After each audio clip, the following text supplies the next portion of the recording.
Are you ready? The Kornelia Stephanie Show. Wake up to love, your call to action. Join Kornelia as she empowers others to live heaven on earth.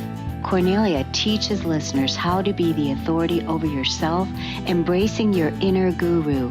Feel yourself uplifted into limitless expansion, integrating ease and grace in a changing world.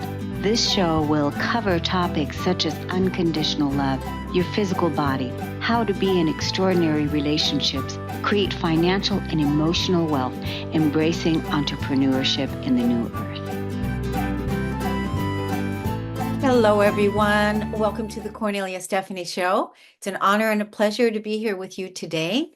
It's a wonderful show lineup that I have for you. We have Debbie Crouch that's here. And this is a great story for all of you creatives out there, that the dreamers that have a dream and that have been putting it on hold and that have been holding back and thinking that, other things are more important. Debbie's here to tell us her story. She's been, her life story has been a complete turnaround from what her art teacher had told her in secondary school. She said the crushing words of, "I don't know why you're doing art. You'll never be any good at it." Debbie is now a creative wellness coach, helping people embrace their creativity and care for their mental health. Welcome to the show today, Debbie Crouch. Hello, it's my pleasure to be here. So how long have you been a coach now? I've been doing Art for Wellness for about 5 years now. Art for Wellness. Yes, that's how it started off. I've been doing the coaching about 2 years. So you've been doing Art for Wellness. And so how did that all come to show itself to you? Well, as you said in my story, when I had the crushing words from my art teacher to say, "I don't know why you're doing art, Debbie, because you'll never be any good at it." At the time, it made me think I wasn't any good, and I gave it up because I thought this adult really knew what they were talking about. And it was only in later life, when I went through my own mental health breakdown and being at rock bottom, I didn't feel confident or that I had a place anymore. But I signed up to do a learn to paint and draw class for adults that supports well-being. I did this for a couple of years, and not only did I meet my best friend Heather, but I also found a passion, and it changed me so much. I became confident. I found that I loved art. It gave me a chance to explore my emotions and to just become a different person. And I wanted to share that with others. And that's how Art for Wellness came about. So do you do workshops now or classes? I do, yes. I do workshops in the community, and I've also got an online base as well. I've gone on to more therapeutic art in the sense of you can use lots of different mixed materials, because if let's say you've got a piece of fur fabric, you can touch that fur fabric. So you've got the sensory behind it. And also things like buttons, coloured buttons. Working with older people's services, particularly with those with dementia, they'll pick up a button and it'll spark a memory. Or they'll see a colour and it'll spark a memory. So it gets conversations going, it gets memories going. It can be so therapeutic in so many ways. Wow, that's so beautiful. Do you have anything there with you right now that you can grab and show us? Oh gosh. I've had to tidy up. Well, these are some of the pictures that have been done in a recent therapeutic art class that I can share with you. And that's made with fur fabric. And it's a case of letting people explore with colour and different materials. And there is no right or wrong. There is no rules or regulations. It's about looking at shapes, looking at colours, using your imagination and putting something together. Yeah, that's really cool. It just is very playful, and it sounds Yes. like also very healing because you talked about your emotional regulation. Now, how does, getting in touch with your emotions, how does that help you, art, creative art this way, help you with, your emotions? Because you become in the moment and you're able to express yourself in ways that you may not have the words to say how you're feeling. So whether you choose a particular color to work with or a particular medium to work with, but it's how it makes you feel during that time. Because it gives you a sense of calm, because you're able to breathe, you're able to think of nothing else other than what you're creating in that moment. It's really great, because you mentioned the word Alzheimer's. It just makes me think of like the people, like I work with a group of retirees in a senior retirement home, and I support them in um, writing their story through a book that I created that, it's a journal prompt book, and we get together once a week for 90 minutes and we ask the question and then we answer that particular question and the memories that it sparks of that story. And I've just seen how many people, are remembering their story and how good it is for them to have that experience because they're talking, they're interacting. I think that something like what you're doing would also be wonderful in those type of communities as well. Have you thought about that? Yes, I have been working recently with our, because I'm based in Yorkshire in the UK, and I've been working with public health to help people that work in care homes to Mhm. train how to deliver therapeutic art sessions within the care homes. So there's lots of different ways that we've been working in there, but I've also done workshops myself and seen the benefit of somebody who may have been quiet and reserved, but yet they've come out of the shell and they've started talking and they've really enjoyed it.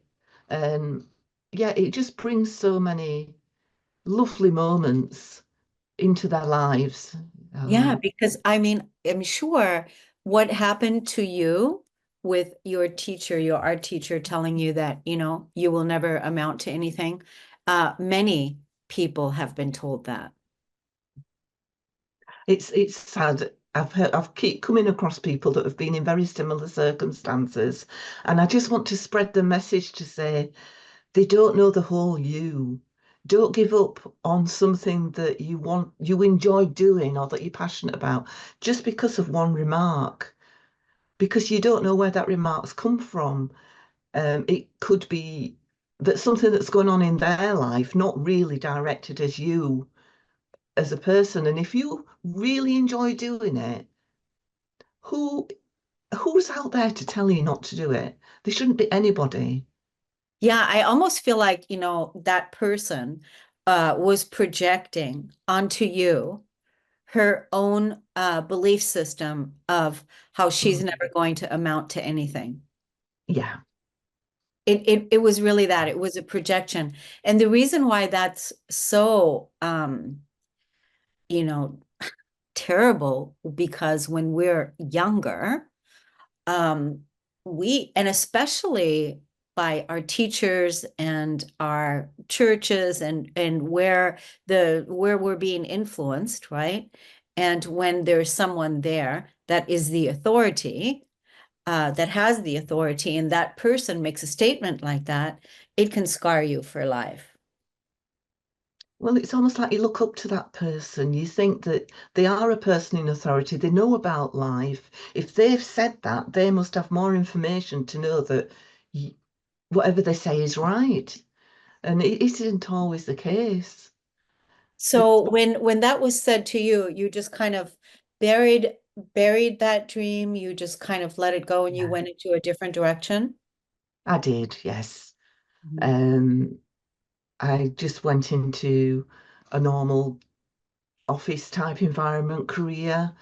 Um, it was always at the back of my mind that I wanted to do something. I just didn't know what.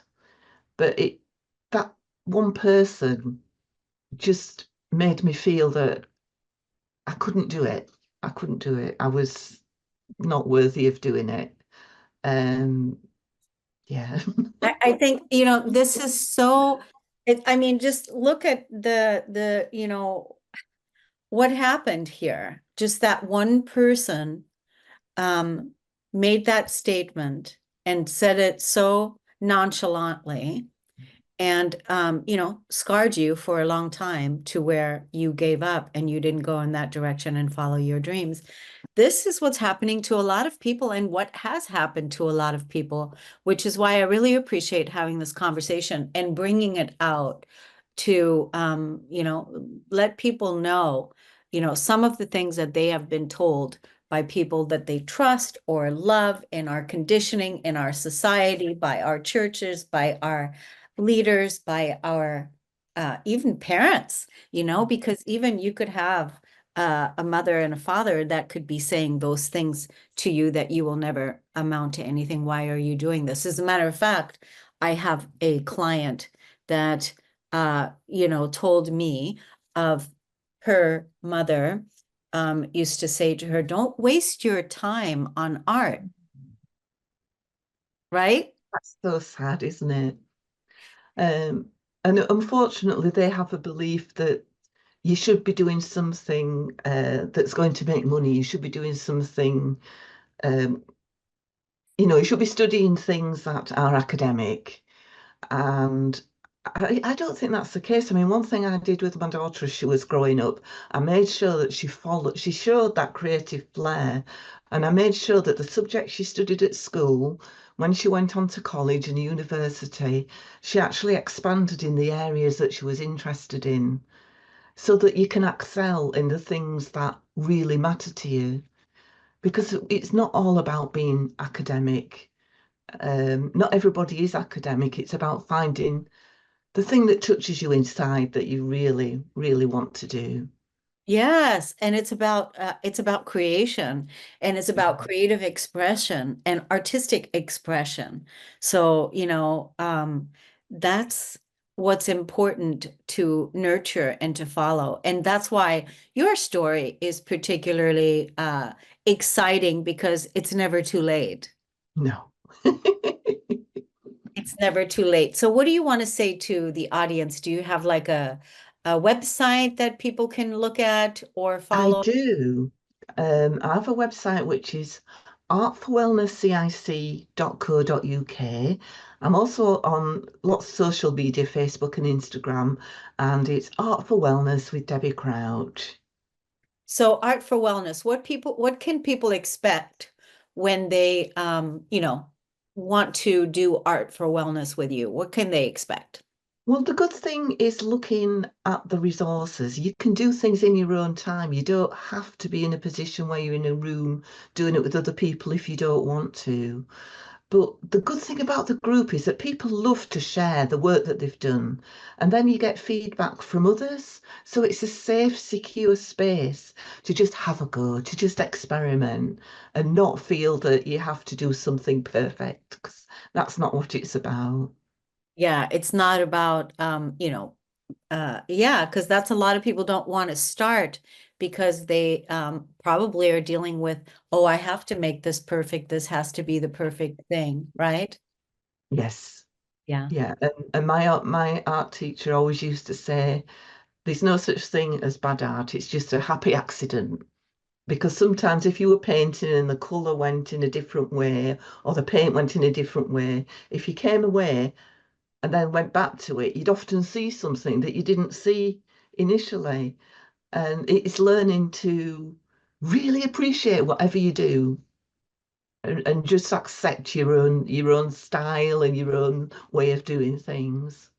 Yeah, and I also love, art for wellness. Is that's how it's called, art for wellness? Yes, it is. Yeah. Yeah, art for wellness. I love that.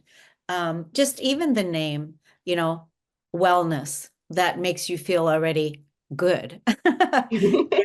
It makes you feel good. So just that word in itself, and then art together, it's a beautiful way to, spend your time.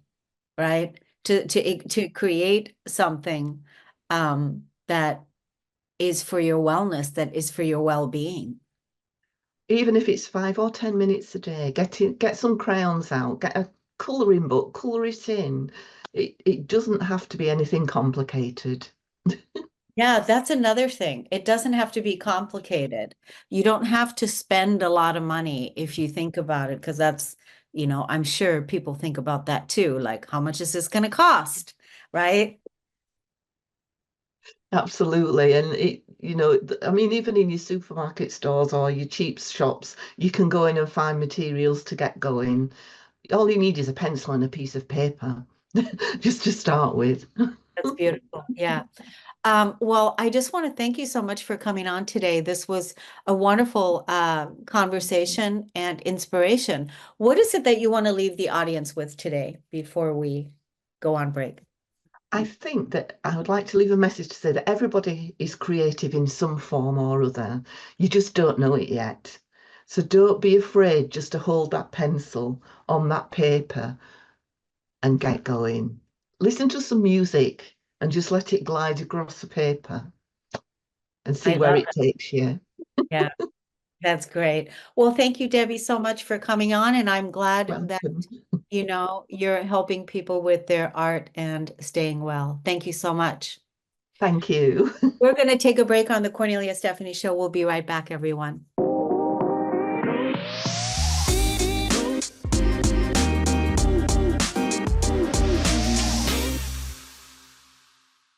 Welcome back, everyone. Thank you so much for listening and tuning into the Cornelia Stephanie Show. Our next guest is Ronda Lennon-Goodridge. She is the founder of Life in Hard Places Coaching, a practice that she started because of her own hard place. One of the most devastating times of her life was a divorce due to domestic violence.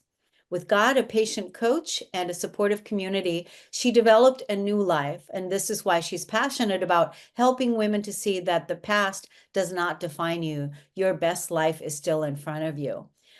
She has a master's degree in education and has been supporting families and children in school systems for nearly 30 years.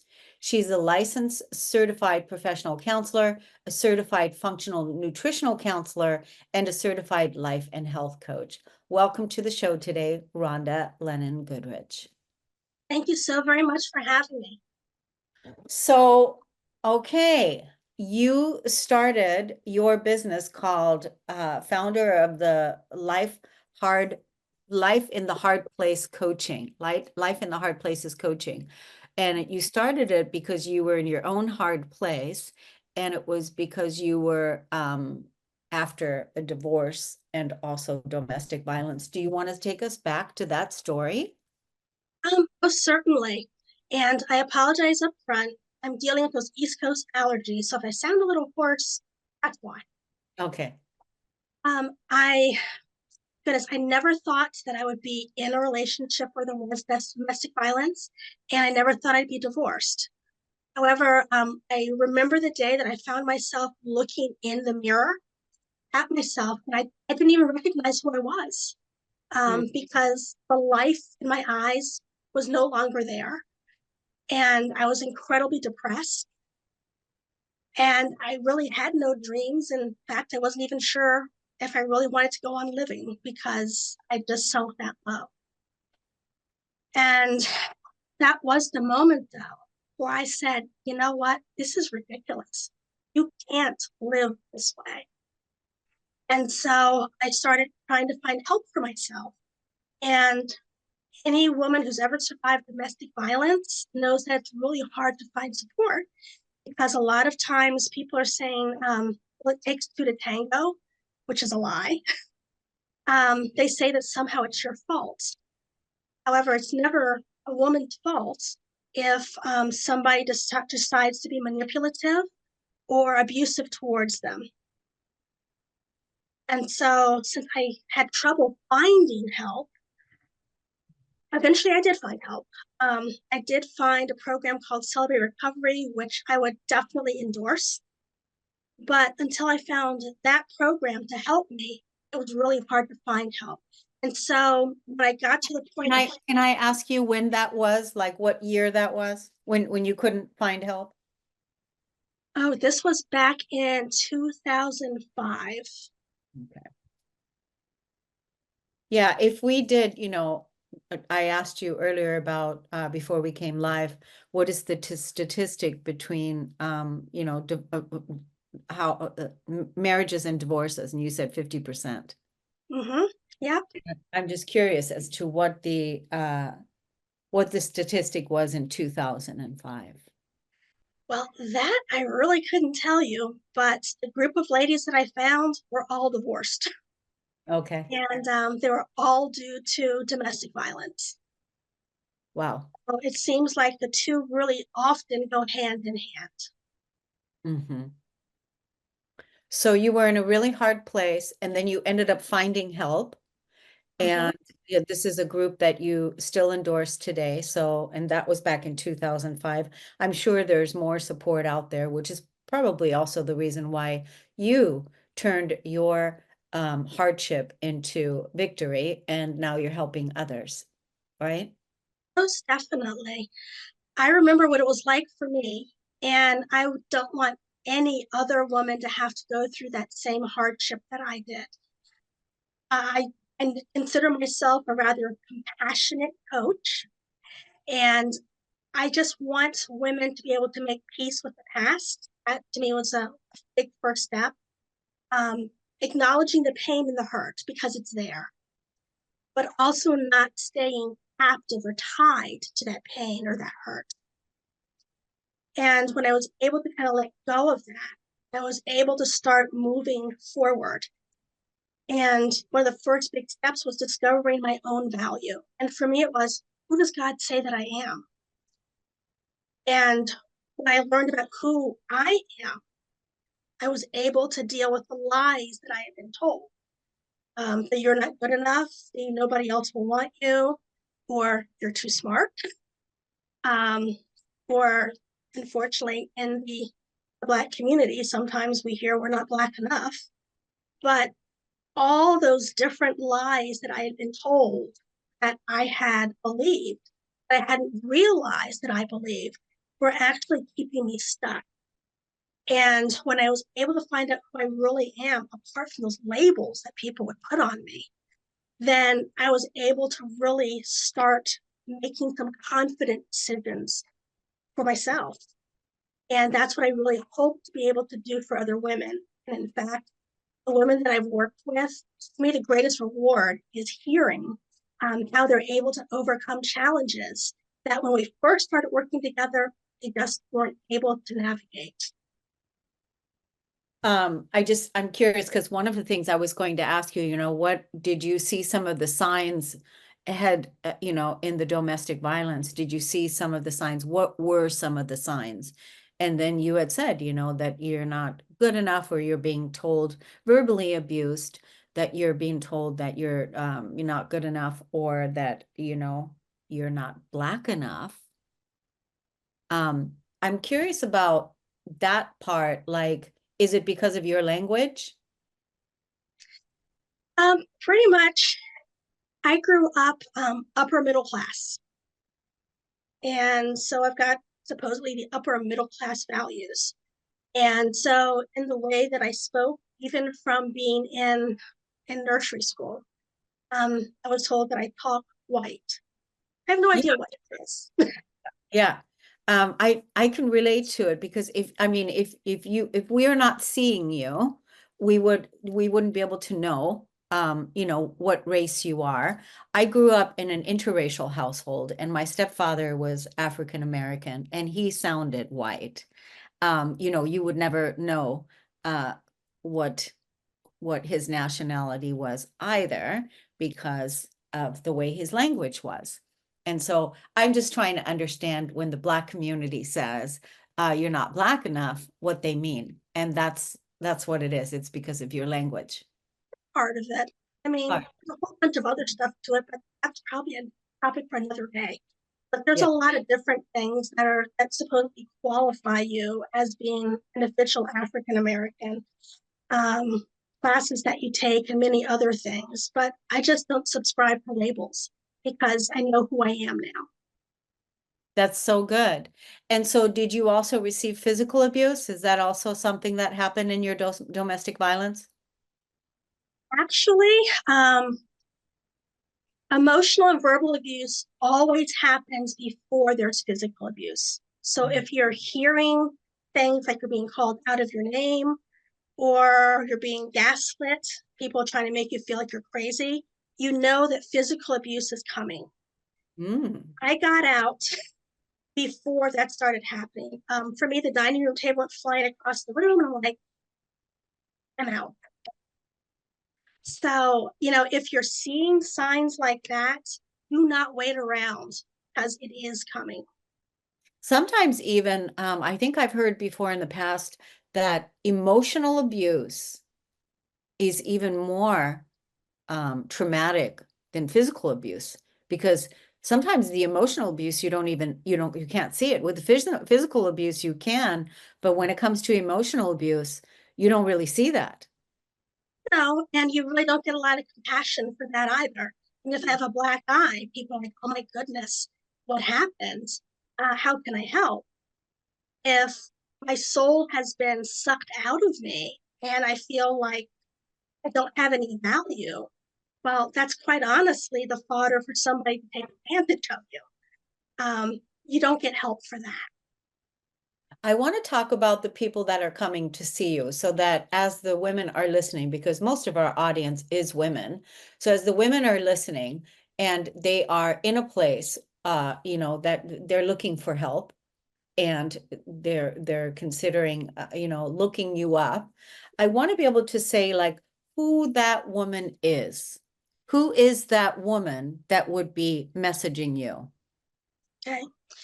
The woman who has been told things all her life that she doesn't measure up, that she's not good enough, um, that she's somehow defective. If you're being told that, if you've been in relationships, serial relationships, different names, same guy, that's the type of woman that I also work with, because I want you to know your true value, because honestly, that changes everything. Because the women that you work with are women that are already getting divorced or have been divorced and are now looking at rebuilding their lives, but from a new place, not from the same place where they're still listening to the old behavior of things that happened in their childhood or whatever, right? Right. They're coming to you. They're coming to you because now they want to listen to the voice of the truth, and basically is, how does God see you? Right. I mean, women who are ready to let go of those chains of the past, Mhm. and who are ready. It's scary. I mean, and I'd be the first to admit, trying something new and stepping into like a new way of life, it's scary. And I love to be able to support women through that journey, because you do need somebody who's been there and who understands, who's not going to judge you, and who is not going to violate your right to make decisions. That's also really important, because if you've been in an abusive relationship of any kind, it could be parents, it could be, spouse, you're told all the time what to think, what to do, how to be. The process of freedom is being able to make those decisions for yourself with somebody who's actually trustworthy. And in fact, I've got a 12-week program, Empowering Women for Change. And one of the very first things we talk about is how to get rid of those chains of the past. Mhm. Yeah, it's really important to address where it came from, to really take a look at where it came from, so that you can be free and not recreate the same things or reattract the same kind of experiences again, because basically, ultimately, is for you to learn from those, right? And move on. Would you say that today that you are, completely free from your past? Well, I can say PTSD is real. Okay. And if I hear loud noises, I still jump. Okay. However, making decisions, I've regained my confidence. I have regained my purpose in life. In fact, I have a slightly new purpose in life now. And I can move confidently forward and do those things that I enjoy. I still love travel. I still love photography. I've rediscovered myself and I'm happier than I've ever been. Well, you look glorious. I want to be able to tell the audience how they can find you. So give us your social media handles and also give us your website. My website, it's lifeinthehardplaces.com. That's lifeinthehardplaces, one word.com. For Instagram, Life in the Hard Places. That's my IG. And I do have some Facebook groups. One's Life in the Hard Places. My newer one, though, is Women Moving On. It's divorce and relationship recovery. So honestly, if you just go to my website and email me, I can send you that. I can also send you my first ebook, which is 10 affirmations for a new beginning. So I'd be happy to do that as well. Yeah, I'm so glad you came on the show today. I'm really glad that you're doing well and also that you're helping so many women regain their strength and rebuild their lives. So what good work you're doing. Thank you, Rhonda. Thank you so much. Thank you. We're going to take a break on the Kornelia Stephanie Show, everyone. We'll be right back.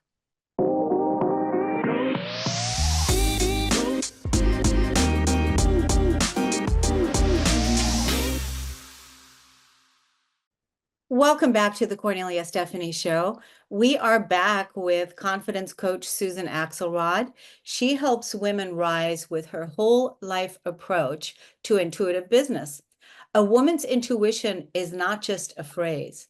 Susan helps women in business for themselves to find their intuition space, get confident about service and structure, and grow the bottom line. Confident life coaching is not just a business name for Susan. It's her true purpose. She spent more than a decade learning about and then creating her own online business and unabashedly shares her crowning achievements and failures to help women rise in confidence. Welcome back, Susan Axelrod. Thank you, Cornelia. Thank you so much for the opportunity to have this conversation. You know, one time you asked me, what does integral wellness have to do with business? And honestly, I hope that we have been getting across through this conversation series, everything. It has everything to do with being productive, efficient, and happy in business, right? Yeah, I mean, this needs to be, in all the businesses, in small business, in big business, every person that is, working in an environment where you want to have well-being in the workplace. It's just primal. Yeah, I love that word. It is primal. It's primary because you can't do good business. You can't do well in business if we don't have that muscle mindset that we talked about. We don't have that ability to get in control of your thoughts and have mindset transformation to impact your personal self. That, of course, is your work self. And then the emotional control that we talked about, Cornelia, the emotional control. I even gave examples in that episode about how I exhibited lack of emotional control in business 2 different times, crying with a boss, etc. Not that there's anything wrong with it, but somehow you want to, be an emotional controlling the balance of the nervous system. There's skills, tools, and strategies for that. And then last time we introduced the conversation. Sorry, I'm doing your intro, but I'm so excited about the topic.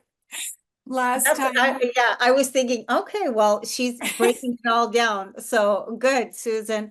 I just want to say, what you're doing, the work that you're doing, and the education here around all of this, how important it is. And that's why any person that is in business for themselves or that's in business leading other people would benefit from this model, from this work and what you're teaching us. So, you know, the 4-part model that you started with, which is mindset transformation, getting in control of your thoughts, which create your mindset. You shared the idea of the mindset muscle with us. We Right. also discussed what you were just talking about, the emotional control. And we had 2 episodes about the benefit of learning emotional self-regulation with examples of why it's important and how you get there, starting with a breath practice. Because so many people live with emotional dysregulation, this one is important.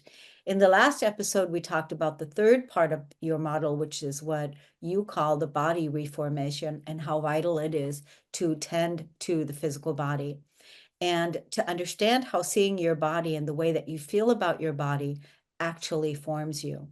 Today, we're going to speak more about your body and you as a Qigong practitioner, and you want to share some basics that support the 3rd element of body reformation. Where would you like to start, Susan? Yeah, thank you so much. I mean, this topic is so deep for me. It's so important. I, jump right in and could go on forever. I wanted to just say again why I used the word reformation of your body. Reforming, reformation, reformulating also has to do with the way we see ourselves, Cornelia. I had a conversation the other day with a 30-year-old who's having some issues with weight, and I said to her, I remember that time. You're focusing on other things and the hormones and all the things, and I remember that time. My body is formed differently now in my older years from those years when I was doing so many other things, not able to focus on the things that I can today. I have a very not strict, but definite exercise routine. And I'm very tuned into what I'm eating, and most importantly, to how I'm thinking about all of it.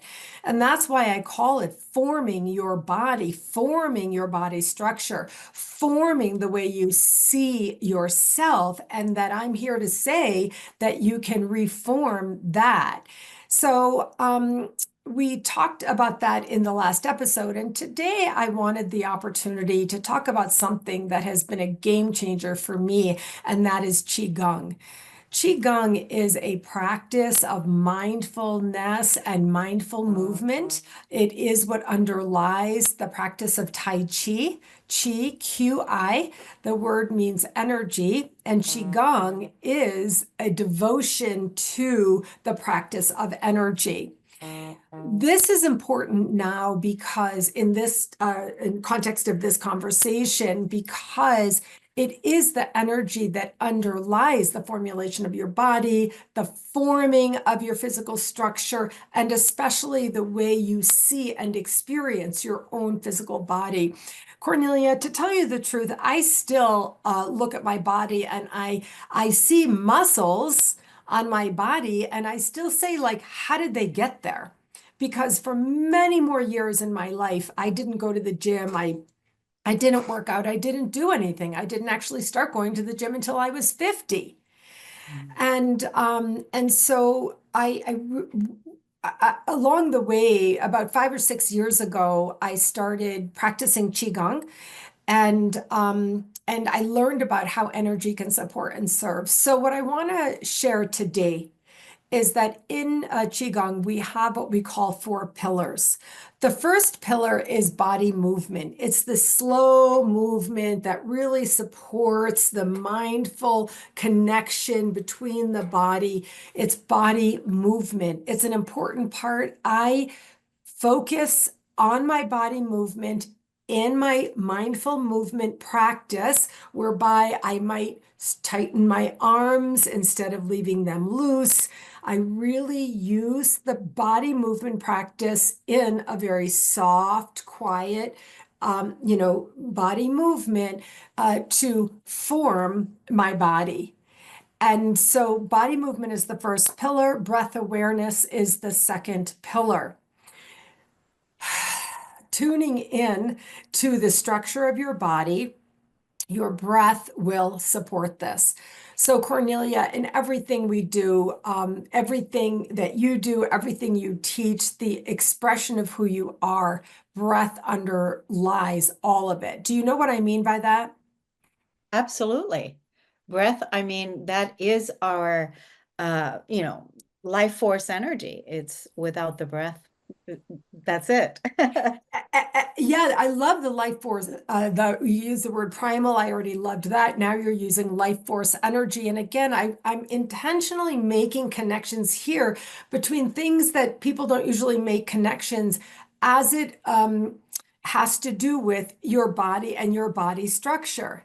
If breath is our life force energy, life and force and energy, how do you think that can impact and formulate your body if you do it in an intentional way? Breathing provides oxygenation of your body, which supports your lymphatic system and supports all the organs and all the big, your middle section, etc.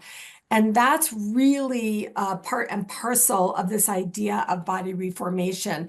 Now, the third pillar is self-massage. And Kornelia, this is an important part of the body reformation because most of us do not get good enough touching of our body. Most of us can't afford to go to a massage therapist, so we can actually do it ourselves. I encourage especially massaging your own trap muscles here, going up your neck, going up the back of your head, and really yourself massaging your body, which when your body structure is more comfortable, then you feel more confident, but also you actually begin to reform your body structure. And finally, the fourth pillar is meditation. Meditation brings us back to this mind focus, and I cannot say enough how much meditation can actually affect your body by creating positive affirmations. I swear, Kornelia, I can't say enough how much positive affirmations actually helped me to reform my body, the way I saw myself, loving myself more. People look at me today and say, "Oh, you have such a good body." Well, this takes work, Kornelia. It Yeah. takes it. You know better than anyone. It takes work and commitment, and also when we when we lapse, right? If I was on vacation a few weeks, I didn't work out once. It takes work to come back. But the formation of your body structure is not just going to the gym and pumping, although that is amazing. I never imagined before I was 50 that I would ever lift a weight in my life. But it doesn't have to be that way. There's a lot of other things that can help us to form the body that we were given. So are you with me, Kornelia? Does this make sense to you? Yeah, it absolutely makes sense. I mean, first, because I know you. Second reason, because I live what you're talking about myself. So, and I just want to say too, when you're talking about like lifting weights and you're talking about moving the body and forming the body, I think any type of movement that you can have in your life where you're really fully engaged in moving your body for the sake of moving your chi and, keeping your body well, keeping your body strong, because I know that you do a lot of walking, as do I. Yeah. Um, walking is a big form, but any type of movement, especially as we're getting older, and you should begin this when you're younger, because these are wonderful habits. This is not something, this is preventative maintenance. Game changing. What we're talking about here, it is, I mean, and then when you're talking about meditation, you're talking about positive affirmation. When you're walking, you can do a walking meditation. It doesn't have to be that you sit down and close your eyes and meditate in that way. Meditation can take so many forms. So all of these are wonderful practices, again, to create a state of well-being and peace in your physicality, every single day, moment to moment, because what you're nurturing and building up, what you're putting energy into is going to support you and sustain you in your life.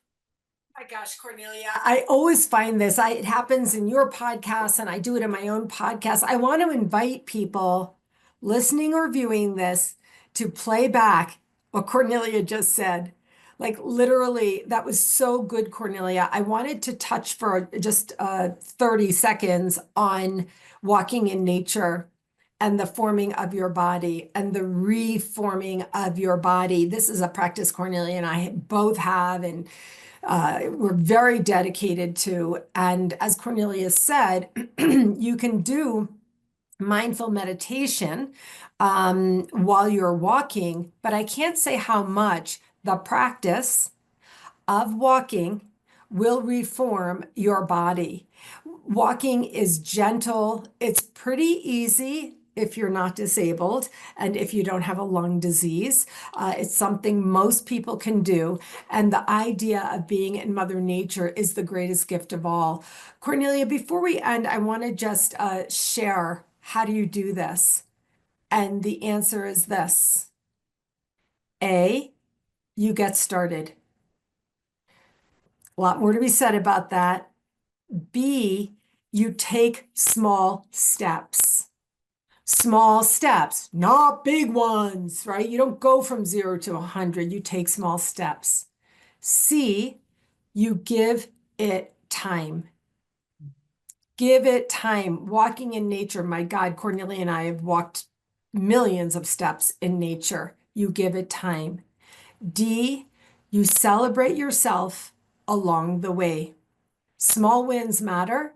They uplift you and they motivate and inspire you to keep going. A, B, C, D, E. Number 5, you stick with it. Stick with it. I cannot say like it's miraculous. It's a miracle, Cornelia, to learn the lesson or the secret perhaps of what can happen in this area when you stick with it. And you can go from doing a plank for 3 seconds to doing a plank for 30 seconds to 3 minutes if you stick with it. And finally, evaluate along the way. Evaluate along the way. How am I doing? How is this going? Am I beginning to see changes after making time my friend? This is not hard and fast, Cornelia. This is long, slow, easy for the duration of our lives. And so I really want to invite people to tune in to, the steps that it takes. I never imagined this when I was younger, Cornelia. I swear to God, I never, 30, 35, 40, 45, really, I never imagined that I would be going to the gym like this. And yet here I am today. Yeah, these are wonderful habits, that we should have had when we were younger, but Yeah. we started, we stayed with it. For me, it's non-negotiable. The walking, that's an important piece for me. It's something that I do every day, and it's just an important part of my practice. It's something that that fuels me because, again, being out in nature, moving my body and talking to nature, talking to God, letting nature heal me and inform me. It helps so much and softens so much in one's life. It So does. Yeah, I just want to say, Cornelia, we realize everybody is different. We realize some bodies are big, some bodies are too small. Definitely the most important thing is to learn to love yourself as you are and as you were created. I want to let the audience know your socials, your social media handles. Yeah, thank you. You can find me at my website, whatwillyourlegacybe.com. And you can find me on social media as Susan Axelrod, the Confidence Coach. And I do have a YouTube channel, The Confidence Zone with Susan Axelrod. I want to thank the audience for listening and tuning in. I want to thank my guests today and also our producer at the Transformation Talk Network. I want to thank everybody for serving the Kornelia Stephanie Show and supporting us in the way that you do. Thank you so much, and we'll see you all again next week. See you then.